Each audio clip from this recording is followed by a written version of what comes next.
So Gareth, I've been in the commercial world for over 30 years now, and one of the things that has been a cause of fascination for me is that I find so many people confuse selling and negotiating and are not clear on the fundamental differences between the two. Tell us more about that from your perspective.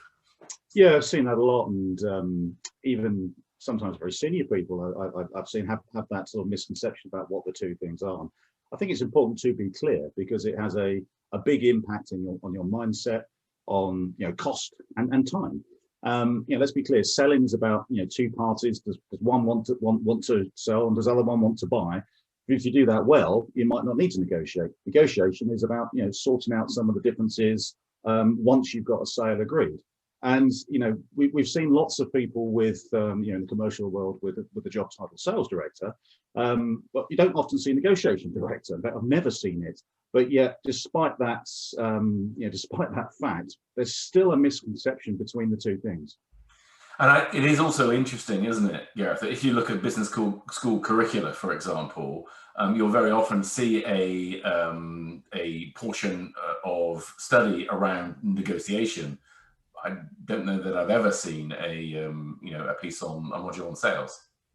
Yeah, and only very recently I had a conversation with a client, and he was talking that he'd been on one of our programs a few years ago, which was about how do we actually engage effectively in front of customers. And he said he'd been to academic business schools, and they don't have anything there because he looked around at some very senior level names in terms of the academic business world school, but they don't have programs about how you actually engage effectively in front of customers, i.e. sell and influence. And it's not just an academic point. It makes a fundamental difference to the mindset you're in about where you are with that particular customer, where you are with that particular deal, and it has huge costs if you get it wrong, both in terms of financial costs and of course time and frustration. So it's not just an academic point; it's a really serious point that if you get it wrong, it can be a disaster to potential customer relationship and a potential deal. And so finally, Gareth, how do we separate the two? How do we learn about the two different skill sets, given that there will always be an overlap naturally between them?